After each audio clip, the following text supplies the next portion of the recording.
Okay, girl, you need to stop taking things so personal. Really need to stop that, okay? Because this is not helping anyone, and particularly it doesn't help you. You're wasting your energy, you know that you're triggered, it stays with you for days, maybe weeks. Let's stop that. So in this video, I'm gonna talk about a little bit how to get a bit more unbothered. So how to stop being triggered, and we're gonna be talking about the law of detachment and how this law is actually manifested in your everyday life and how to apply it to your life. So before I get into the meat of the video, I just want to quickly introduce myself. My name is Alex Golovko. I'm on a journey to build better confidence and release my people pleasing.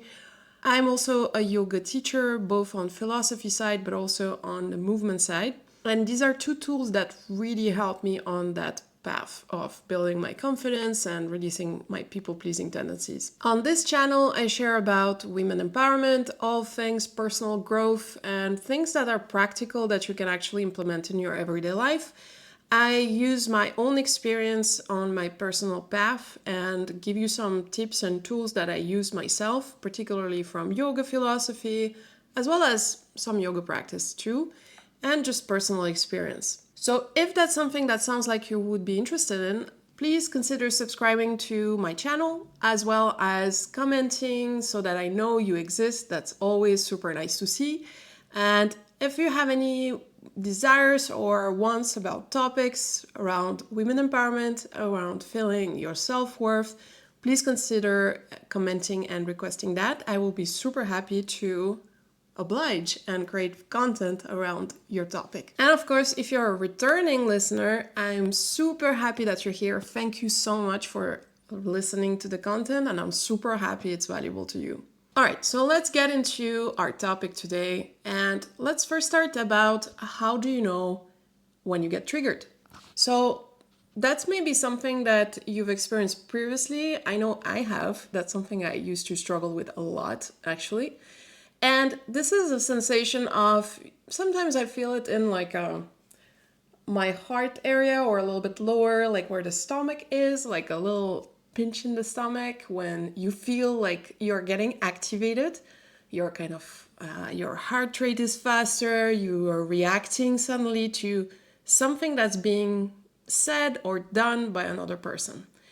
Or maybe it's just even internet. You are reading around comment section, as one does, and suddenly you see something that just like triggers you, and you feel like this pit in the stomach, and you feel the urge to actually react.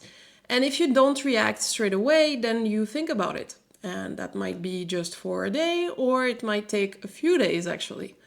But what exactly happens when this happens? So what is actually why does it matter that you're getting triggered, and what does it indicate for you? So first of all, getting triggered is activating kind of this anger response. So you're essentially using a lot of energy for being triggered.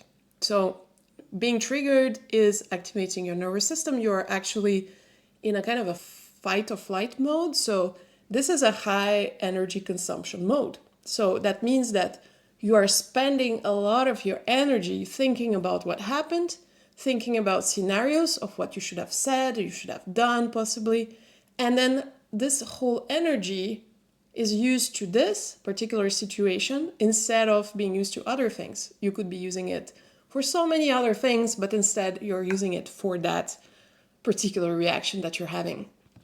So you can see how that can be a problem, right? You are essentially not using this energy in a useful way to you. So this is how you basically know that you got triggered, and that is very important to start noticing when it happens. And this is because triggers is actually very important information about yourself. So how is it information about yourself when you think that's information about the world? Well, actually, first of all, let's say that the world we see, each of us, every single person, is actually the reflection of what we have inside of us. We have lenses. Everybody has their own unique pair of glasses. And let's say that You see the world through that unique pair of glasses that you have, a unique color, unique shade, unique shape distortion as well. And so that means that whatever you see, you interpret it in a way that's uniquely yours. So this again is why the trigger is actually a reflection not of the world, but of you. So let's go a bit deeper into why actually is it that we get triggered. So what happens? Why is it that we get triggered? So trigger is actually a mechanism where something that you see in the outer world reacts with a core belief that you have. So this means that you have a certain belief around either the world or yourself or your identity, for instance, or a belief around whatever it can be. It's a wide range of type of beliefs that you could have. And that belief is getting confronted by something that you are seeing in the outer world. But again, as I just said before, it's not about the outer world. The outer world just is. It's about your belief. And usually this is an indication for you. It's information to start looking into what that belief is that get triggered, right? So let's take an example. So for instance, you see somebody mentioning a comment about their diet, or let's say they're saying that their diet is like this and this is the only way they think that people should be eating, whatever that is. Insert whatever triggers you there. I'm sure we all have a bit of triggers around this topic because it's a very close to heart topic for most people, whatever the stance is. So I'm pretty sure that this topic could actually create that trigger for you. So imagine whatever scenario about diet that somebody is commenting on the internet and saying, this is the only way that people should be eating, let's say. And when a person says something like that, usually they are generalistic, so they're engulfing everybody in that statement. And maybe your belief is not the same as that person. So let's go deeper. So what does that mean? That means that your belief as to the food or the diet is a different one. Maybe your belief is also saying that everybody should be eating a certain way, and that way is not the same as the one this other person is saying. So, what information does that give you? That gives you information that you have a belief that is not just for yourself. So it's not just applying to you, but your belief is applying to everybody else on this world. So that probably means that you are trying to impose certain opinions or to expand certain opinions that you have to other people, even though their consent is not there. So that is potential information and something to think about. Maybe, okay, this other person is also having that same issue, by the way, but that's their problem. Your problem is to think about your own belief system and why you actually have beliefs that are not only for yourself, but that are also implying other people. Okay, so that's one thing. So we'll go into this a bit deeper just after, but just so you know, this is the reason we get triggered. Usually we have a certain belief that is deeply anchored in us. It might even be not just a simple belief, it might be a root belief that is connected to maybe potential unprocessed events in our past or traumas, and we have built our personalities based on these events. And we have built a defense system which is based on these events. So we very closely identify, like we hang on these beliefs very strongly that this should be this way because we feel our safety is dependent on this belief.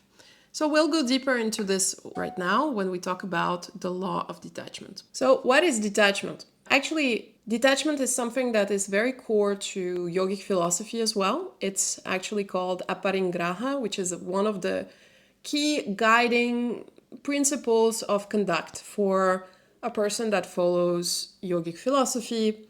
But yogic philosophy, just as a side note, is more like a some tools to guide your life and to reach quite a balanced and happy life.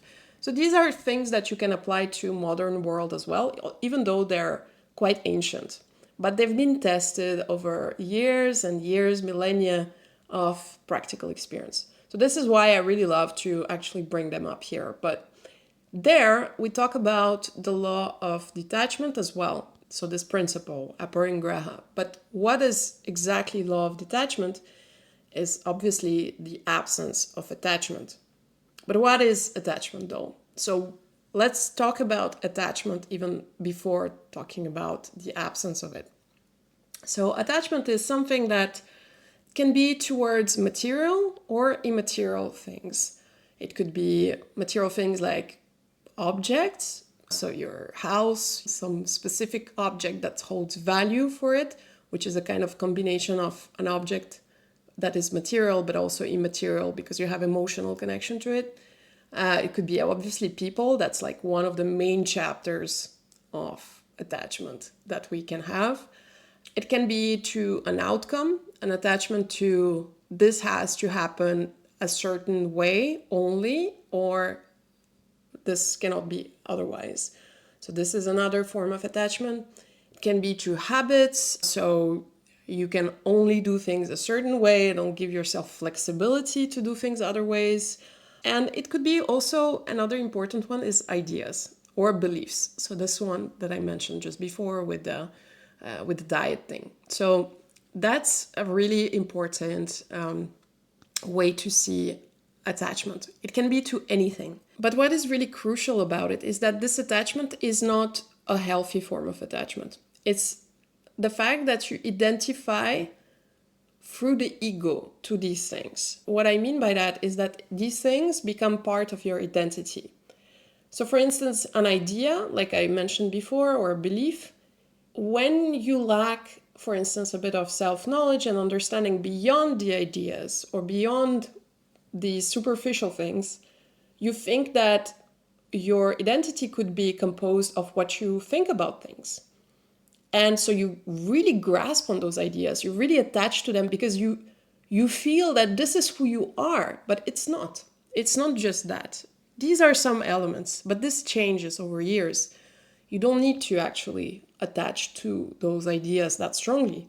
But for some people who lack self-awareness beyond this element of beliefs and ideas, they feel that they need to really grasp on their ideas to be able to identify with something, right? And that's not invented. It's something that I had for a long time. I believed very strongly some ideas, some thoughts, and every time somebody believed otherwise, triggers, horrible.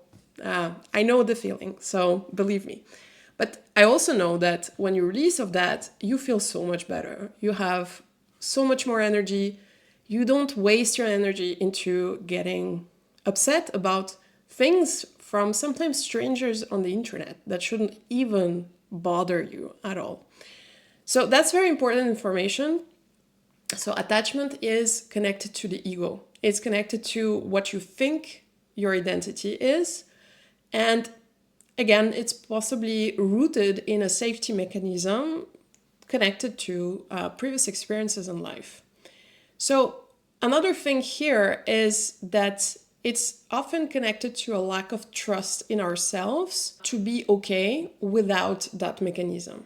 So that protective mechanism that connects us to ideas, that connects us to people, we think that if we detach from that, we're not safe anymore. So we don't trust to be safe without this, whatever it is, that mechanism that we have. So seeing attachment in this way is quite unhealthy. We think that without our attachment to these things, these people, these ideas, we're not safe somehow, for some reason. And this is where we need to explore the root cause. So why is there this trigger? And this is why these triggers are so important to understand yourself better. They are not a way to look badly at the world or blame the world for whatever is happening to you. They're a way to know yourself. Why this attachment is so, so important to reverse your understanding. Instead of blaming the world for whatever is happening, look at your own self. What is happening inside of you? Why you have these buttons, these triggers inside of you? They are indications about your inner workings, your inner mechanisms. So detachment, as in the opposite of attachment, is basically believing that you are worthy just being the pure self of you and trusting that you're going to be okay whatever happens to you. Even if you do not have this object, this idea, or this person in your life. This is what it boils down to. At the very core, it's trust in yourself and believe that you are enough. It is easy to say, it's often very difficult to achieve, but this is the goal. This is the objective. This is where you want to get to. Because a lot of us has, like most of us, sometime in childhood has learned that to be loved, there is a condition. You need to be a certain way to be loved. You need to achieve a certain thing to be loved. You need to have, a car, a house, a husband, whatever, like whatever you learned in your childhood about what you need to have. This is why attachment happens. So essentially, we need to unlearn that, and we need to understand that we are worthy, or we are worthy of love, first for ourselves, from our own love for us, whatever happens. So there is no conditions. The only condition is to be alive. That's basically it. There's no preconditions for love. So this is something that really is the starting point for everything else. Once you start believing this, your attachment will reduce because you'll soothe this part of you that is trying to attach and to grasp, to feel safe, right? So this is where the work needs to start really. Okay, so now we'll talk about the practice. So where do we need to start this practice to start being more detached? Okay, I talked about the theory now, but let's talk about practice. And my main first advice for you will be to not start with the largest issues in your life. Because these are, you don't want your nervous system to go too much too soon, right? So basically, you might burn yourself if you go too fast too soon. So with the largest attachment in your life, which whether it is a person that's a close person, a relative, or maybe it is a relationship, like a romantic relationship, starting there will trigger too much emotion for you from the bat. Like, that's not what we want. What we want is to start from small practices. And to do that, I mentioned triggers. So triggers on the internet, triggers from your friend that says something that you don't agree with, or, that does something that you don't agree with, and that reminds you of a behavior that you experienced previously, and you really have like a bad memory around that, like a core memory around that. So these kind of triggers that are kind of mundane, not like the largest triggers you have, are actually the ways towards the same core wounds or core beliefs that you have that might be the reason for the attachment with the largest problem, so the largest relationships that you have. So imagine like you have a knot or a ball inside of you where everything is kind of stuck, right? And there's many entry points to this same knot. So everything goes back to that, right? So whether it is a small trigger, it goes to this. Whether it is your relationship with your mother or your father or whatever it is, which is a challenged relationship where you have attachment issues, that also goes back to that same knot, right? So, of course, there might be multiple issues, but very often the core is the same. So that is why I really advise to work on the small things. So notice the things to notice. Notice the times you get triggered from small things, from like a comment, an idea, or something like that. Also notice jealousy when you get triggered from something that another person has that you'd like to have. But I mean, you don't know you'd like to have it yet, but like you just kind of feel, why is this person getting this? All of these things are usually messages. So maybe if you're jealous is about what you actually would like to have without really being honest about it to yourself. Another trigger about an idea might go back to a certain core belief around yourself, around how you function or how everybody else should function, and try to question it. So the first step is to start questioning why you have this belief and what is the root of it. Like, when did you start having it? Because you didn't always have it. Like, it's everything of these sorts of things, they get constructed over the years, especially in like teenage years or in your childhood. So these are things that you need to go back to. And, you know, what you could do is either just journal, or of course, there's also plenty of meditations around it, plenty of things like that. As just generally this practice is really to let go. A lot of it is around in meditations and things like that. It's about letting go of your attachment to beliefs. And to do that, you need to go down inside of you and understand where these beliefs are starting, from where they're starting, and start to have this kind of conversation and kindness towards yourself as well. Before even going deeper in there, you want to also go there with kindness, in an introspection with kindness, because if you're confronting also with your own beliefs and not understanding why you're having them, you will just reinforce them. So you need to go there in your introspection practice in a very kind manner, in a very understanding and compassionate way, so that this will really allow you to release of these beliefs, because you will understand now why you have them, and you understand it's not just you, and it's normal to have them. It's normal with the things you experienced to have these beliefs, and just kind of give yourself a little pat and like, okay, it's fine. We're good. Like, we don't need this to survive. We're good on our own, but we understand why this happened before. We understand why we had it, and it's okay. Like, this is fine. Let's move on now. We don't need this anymore going forward. So this is the kind of self-talk or approach you need to go through